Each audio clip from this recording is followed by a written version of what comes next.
Nessa aula nós vamos considerar as cartas aos Gálatas, Efésios e também a carta aos Filipenses, começando pela carta aos Gálatas. Sobre o título, os destinatários são as igrejas da Galácia. Você vê isso no capítulo 1, verso 2. Está aí o nome do livro. Há uma ampla evidência de que os destinatários são discípulos visitados por Paulo na Galácia do Sul, em sua primeira viagem missionária. Sobre o autor, o primeiro verso do livro destaca a autoria paulina, é dito assim, Paulo, apóstolo, em Gálatas 1, e, além disso, amplas citações dos pais da igreja o identificam como autor da carta. Paulo se identifica como apóstolo tanto pela defesa da sua autoridade quanto do seu ensino.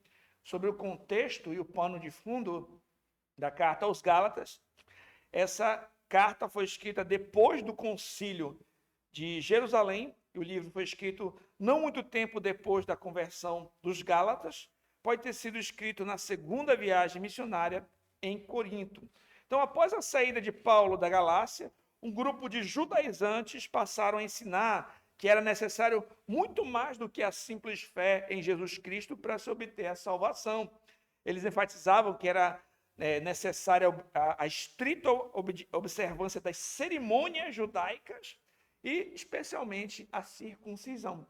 William Hendrickson explica: resumindo, pois, a ocasião que levou Paulo a escrever esta carta foi a sinistra e, de alguma forma, bem-sucedida influência que os judaizantes desordeiros estavam exercendo nas igrejas da Galácia do Sul.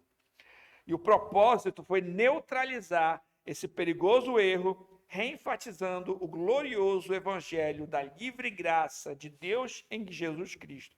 A justificação somente pela fé, sem as obras da lei, e levar os destinatários a adornarem a sua fé e comprovarem seu caráter genuíno por meio de uma vida em que o fruto do Espírito fosse abundante. Portanto, a causa da verdade avançaria e cessaria o sectarismo causado pela propaganda sinistra dos judaizantes, com a qual muitos concordavam, porém outros, indubitavelmente, não estavam tão dispostos a concordar.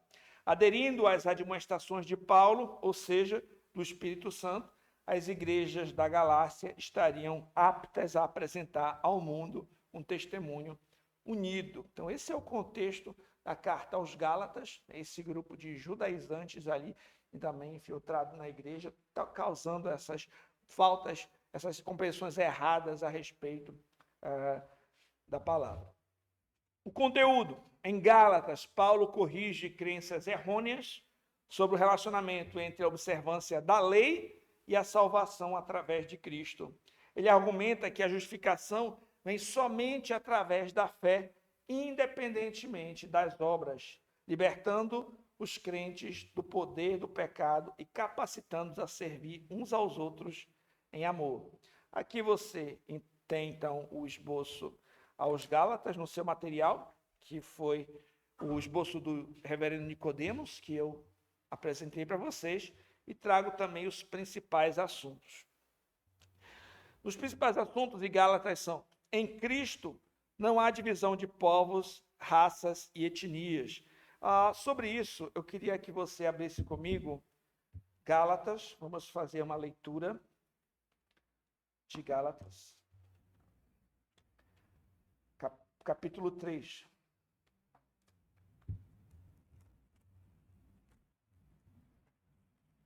Gálatas 3. Leia comigo o verso 16.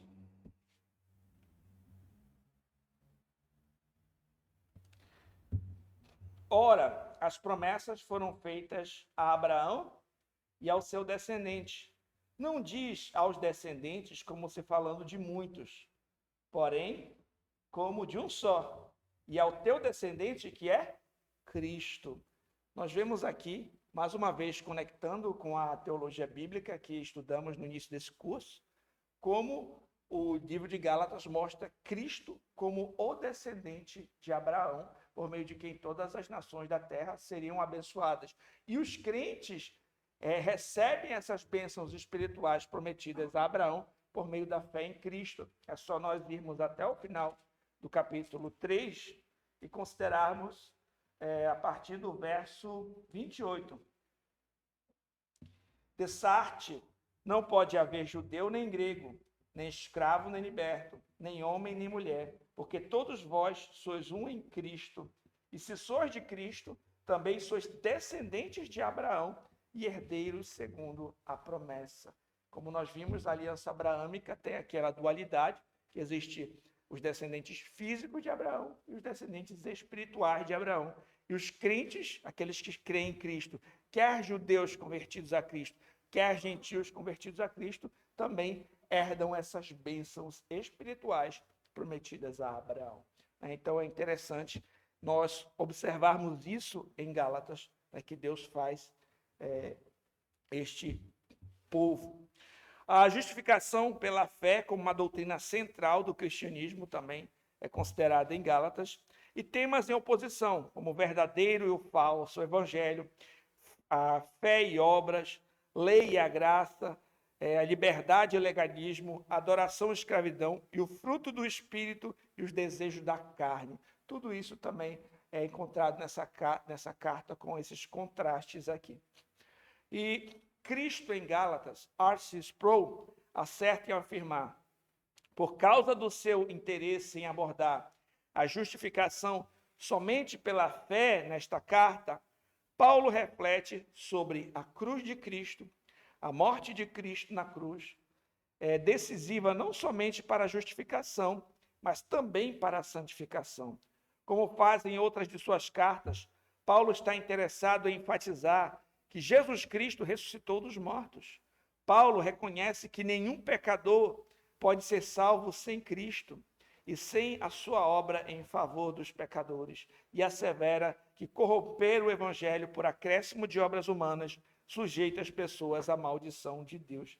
É notável, logo no começo da carta aos Gálatas, aquele emblemático texto ali do verso 6, é dito assim: admira-me que estejais passando tão depressa daquele que vos chamou na graça de Cristo para outro evangelho, o qual não é outro senão que há alguns que vos perturbam e querem perverter o evangelho de Cristo.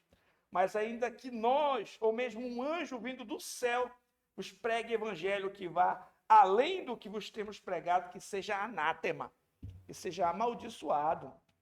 Mesmo que venha um anjo, a pessoa diz que teve uma nova revelação e veio um anjo e acrescentou um novo mandamento, um novo caminho, um novo livro para acrescentar a escritura. Mesmo que isso acontecesse, isso seria anátema, seria a maldição, mesmo que nós mesmos viéssemos fazer isso. Como ele destaca, não é? A pureza do evangelho e a suficiência do evangelho. Então, quando alguém chega e quer acrescentar novos mandamentos, novos rituais para necessidade de justificação, a gente tem que logo considerar isso e rejeitar, considerar anátema e rejeitar. Né? E não foram poucos os que, com alegações de que tiveram novas revelações, perverteram o evangelho e ensinaram falsas doutrinas ao longo da história da igreja. E isso continua acontecendo nos nossos dias. Isso não terminou lá, né, nesse período de Paulo. Esses mesmos problemas que assolaram a igreja na Galácia também assolam nossas igrejas. Nós temos que ficar de olho e proteger o nosso rebanho em relação à pureza do evangelho e pregar a justificação pela graça de Deus mediante a fé em Cristo. Vamos então ao livro de Efésios. O título do livro vem do primeiro versículo da carta. Paulo, apóstolo de Cristo Jesus, por vontade de Deus, aos santos que vivem em Éfeso e fiéis em Cristo Jesus. Sobre o autor, a carta apresenta a autoria de Paulo, tanto na abertura quanto no seu corpo. Nos primórdios da igreja, a autoria paulina não foi contestada. A carta é abundante de elementos paulinos e vários temas de Efésios são paralelos a outras epístolas paulinas. Sobre o contexto e o pano de fundo de Efésios, Paulo ele estava preso quando ele escreveu esta carta, é uma dessas epístolas que ele escreveu quando estava preso, e o reverendo Nicodemos explica sobre o contexto da seguinte forma: em sua prisão, no coração do império, Paulo recebeu informações de que os crentes de Éfeso e de outras igrejas das cidades vizinhas estavam preocupados com ele e com o futuro das igrejas. Então o apóstolo escreveu com o objetivo de confortá-los, expondo a grandeza do plano de Deus para a igreja e com o seu ministério aos gentios, como o seu ministério aos gentios se encaixava nisso. Portanto, peço-lhes que não desanimem por causa das minhas provações. E por vocês que sofro. A honra é de vocês, Efésios 3,13. A carta era para ser lida na igreja de Éfeso e depois outras igrejas da região. O que pode explicar porque Paulo não saúda as pessoas de Éfeso pelo nome ao final, como é o seu costume em outras cartas. Então essa carta ela foi endereçada à igreja de Éfeso, mas depois ia circular em outras regiões, por isso que ele não cita nominalmente ali ao final da carta as pessoas. Conteúdo: Éfeso descreve os propósitos mais amplos de Deus para o evangelho, que todos os recursos espirituais dados através de Cristo e seu Espírito são com o propósito de edificar os crentes em unidade como seu corpo e como seus embaixadores. Vamos então ao esboço de Efésios, e esse esboço também nós vamos considerar brevemente. Primeiro nós temos a saudação. Paulo se identifica e abençoa a igreja fiel de Éfeso. Nós temos as bênçãos da igreja em Cristo. Então Deus havia abençoado e honrado o seu povo tão ricamente que a igreja deveria louvá-lo. O plano eterno de Deus desde a fundação do mundo era reunir com Cristo e nos elevar aos domínios celestiais, onde Cristo agora reina em glória.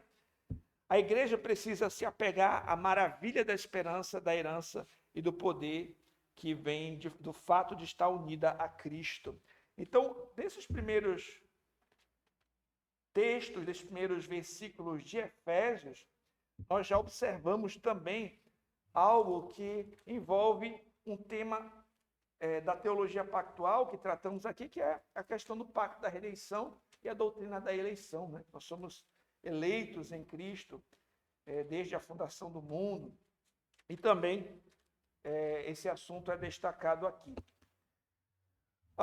Nós vemos o louvor pelas bênçãos em Cristo, a súplica por iluminação e uma compreensão das bênçãos da igreja. Compreender o que Deus fez para os crentes é essencial para fortalecer a igreja.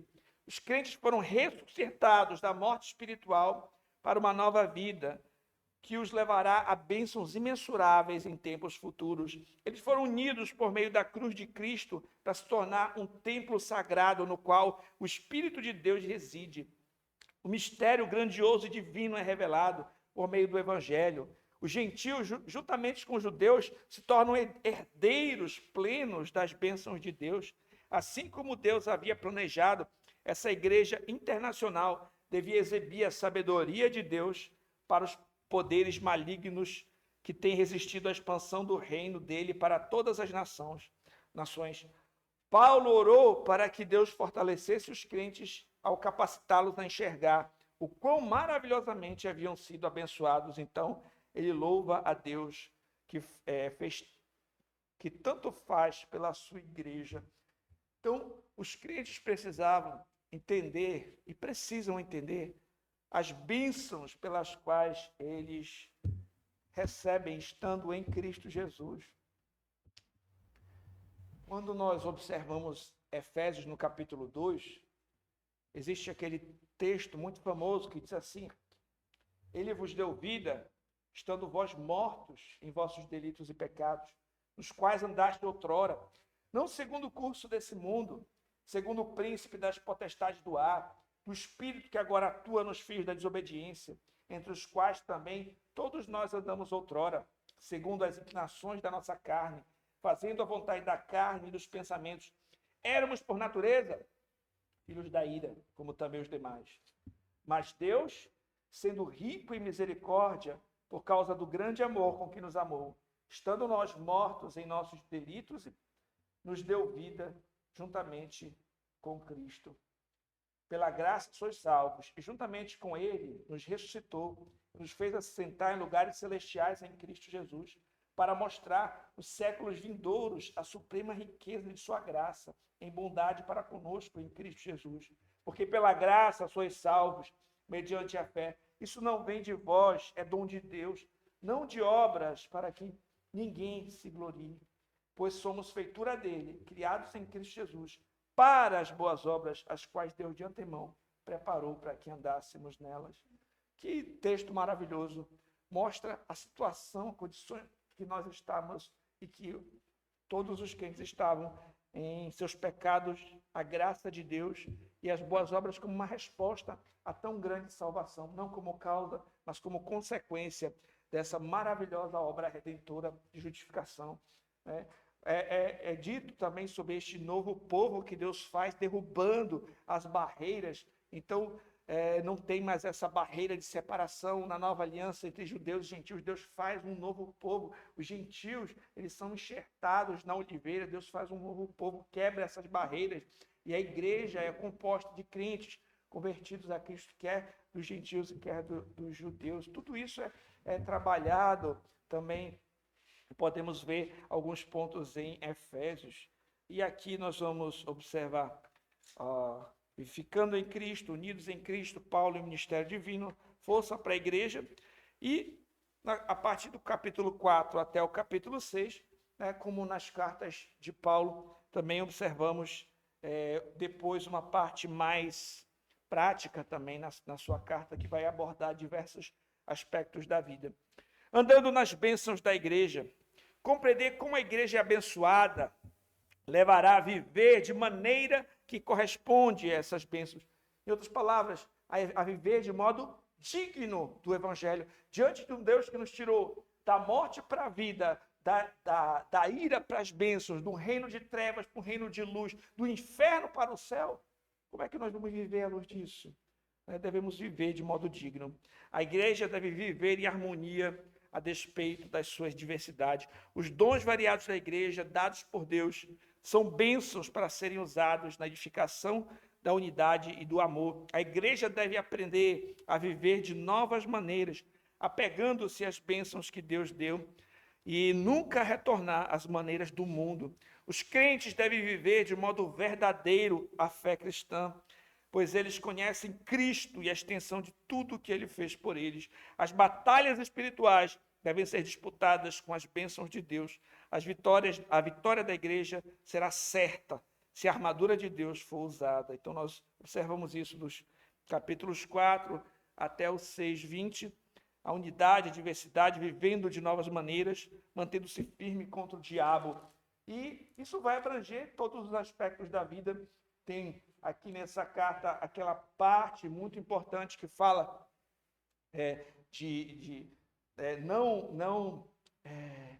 não vos embriagueis com vinho, no qual há dissolução, mas enchei-vos do Espírito, cada um falando com salmos, hinos, cânticos espirituais, sujeitando uns aos outros em amor. E depois vai falar sobre o relacionamento de marido, esposa sujeitando ao marido amando a esposa como Cristo amou a igreja, mostrando esse mistério, né, de que o casamento expressava também esse relacionamento, essa união de Cristo com a igreja.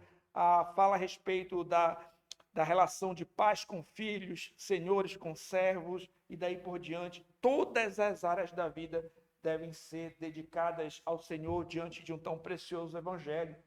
Então, tudo isso nós vamos encontrar aqui em Efésios. Então, é falado sobre unidade na diversidade, vivendo de novas maneiras, mantendo-se firme contra o diabo, ali no capítulo 6, com as armaduras espirituais, né? Uma vida de oração, dedicação na palavra, ali para enfrentar os males, os ataques do maligno contra nós. A carta termina com as saudações finais. O apóstolo Paulo termina com uma apresentação do seu companheiro e uma bênção e de paz para aqueles que amam a Cristo com amor infinito. Os principais assuntos, o reverendo Augusto Nicodemos pontua a unidade da igreja de Cristo e a comunhão entre judeus e gentios, A carta em que Paulo menciona mais vezes o Espírito Santo foi aqui. Paulo estava preso em Roma quando escreveu essa epístola, é um destaque que ele coloca, e a fé dos cristãos deve ser demonstrada em todos os seus relacionamentos, né? Então, aquilo que nós cremos deve também afetar como nós vivemos e tratamos as outras pessoas. Cristo em Efésios.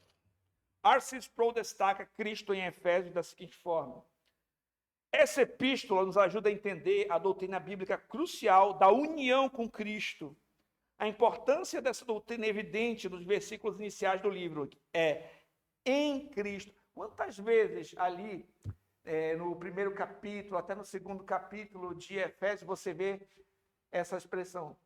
Em Cristo. Né? Em Cristo, em Cristo, em Cristo. Todas as nossas bênçãos, elas acontecem porque nós estamos unidos a Cristo. É em Cristo que o Pai nos tem abençoado com toda a sorte de bênçãos espirituais nas regiões celestiais. E em quem nos escolheu antes da fundação do mundo e nos predestinou para Ele, para a adoção de filhos. É no amado que somos abençoados pela riqueza da graça do Pai. E em Cristo temos a redenção pelo seu sangue, remissão dos pecados. Em Cristo fomos também feitos herança e nele fomos selados com o Espírito Santo da promessa. Além disso, por estarmos unidos a Cristo Jesus, em sua morte e ressurreição, fomos salvos pela graça de Deus. Em Cristo toda a igreja está edificada para a habitação de Deus no Espírito, sendo também a noiva de Cristo. Vamos então para Filipenses agora, para considerarmos esta última carta e concluirmos esta aula. Filipenses, o título do livro se dá, a abertura da carta deixa claro que ela foi escrita à igreja na cidade de Filipos. O autor também foi o apóstolo Paulo. A sua autoria conta com uma enorme aceitação por parte dos teólogos e a evidência externa vinda dos pais da igreja também é bastante forte a respeito da autoria paulina de Filipos. O contexto, o apóstolo Paulo estava preso, a primeira prisão em Roma, é a melhor candidata para o local dessa escrita, e nesse período ele escreveu as epístolas da prisão, que foram Filipenses, Colossenses, Efésios e Filemão. Então essas foram as epístolas que ele escreveu quando estava preso. Isso é interessante, né? Quando o apóstolo Paulo está preso e envia a Filipenses uma carta que fala tanto de alegria, alegrai-vos no Senhor, nós percebemos, né, que as circunstâncias não frustram o apóstolo Paulo de continuar regozijando-se no Senhor e incentivando outros a encontrarem alegria no Senhor, mesmo diante de uma situação de prisão. Isso é algo notável em relação ao contexto. A igreja dos Filipenses foi fundada por Paulo e era uma apoiadora constante do seu ministério. Isso você vê em Filipenses 4:10. A igreja enviou mantimentos a Paulo com Epafrodito, junto com vários questionamentos e informações quanto aos problemas dentro da igreja. Então, os filipenses esperavam que Paulo enviasse Timóteo. Paulo precisava prepará-los para receberem Epafrodito. Paulo escreve a carta com os objetivos de agradecer aos filipenses pelo amoroso cuidado e dar informações, recomendar Epafrodito e Timóteo, corrigir alguns problemas dentro da igreja, especialmente de rivalidade entre os irmãos, e preveni-los contra o falso ensino. Então, esse foi o contexto em que Paulo escreveu esta carta. E o conteúdo?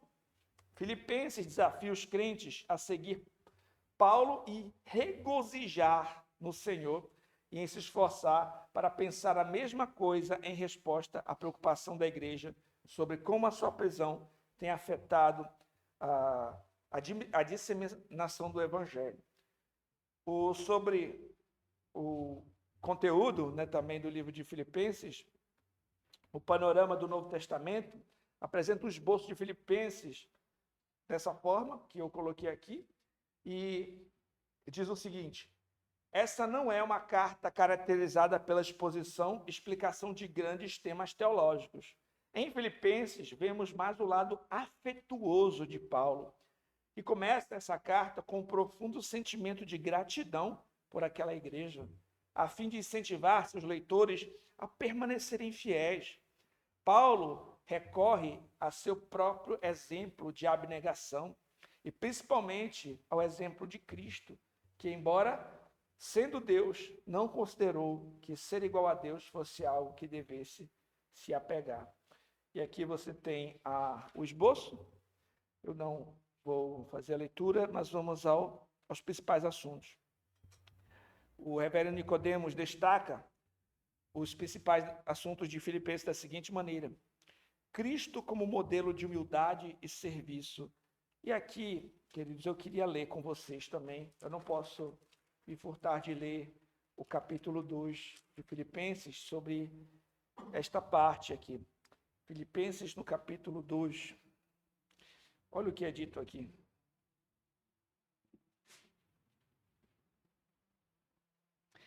Eu vou ler, queridos, do versículo 1 até o versículo 10.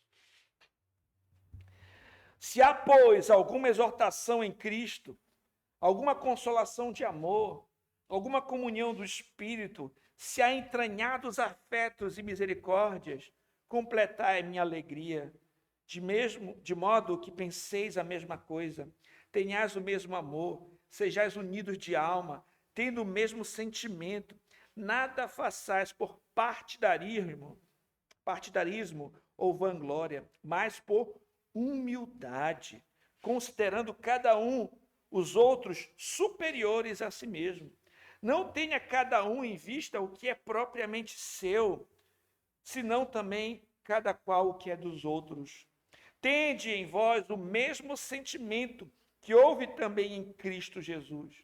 Pois ele, subsistindo em forma de Deus, não julgou como usurpação ser igual a Deus. Antes, a si mesmo se esvaziou, assumindo a forma de servo, tornando-se semelhante de homens, reconhecido em figura humana, a si mesmo se humilhou, tornando-se obediente até a morte e morte de cruz. Pelo que também Deus o exaltou sobremaneira e deu-lhe o nome que está acima de todo nome, para que ao nome de Jesus se dobre todo o joelho nos céus, na terra e debaixo da terra, e toda língua confesse que Jesus Cristo é Senhor, para a glória de Deus Pai. Amém. Então, além disso, vemos a refutação do legalismo pregado pelos judaizantes e também a doutrina da justificação pela fé. Cristo em Filipenses, R.C. Sproul destaca Cristo em Filipenses da seguinte maneira: o hino de Cristo em capítulo 2, do 6 ao 11, é uma das mais ricas afirmações a respeito de sua pessoa e obra no Novo Testamento. Aprendemos sobre a deidade de Jesus, sua humanidade impecável, sua humilhação e sofrimento, a sua exaltação resultante pelo Pai na glória. Na encarnação, o divino Filho de Deus assumiu a humanidade verdadeira e impecável. Ele se tornou e continua a ser Deus e homem em duas naturezas, distintas numa só pessoa para sempre. Falamos sobre os dois estados de Cristo, sua humilhação e exaltação. Sua humilhação começou em sua concepção e nascimento e prosseguiu até a sua morte e sepultamento. Ele foi obediente a Deus em todo o caminho até a morte na cruz, mas Deus o exaltou em sua ressurreição e ascensão, dando-lhe o nome que está acima de todo nome. Toda a criação reconhecerá o senhorio de Cristo para a glória de Deus Pai. Nós finalizamos essa aula aqui.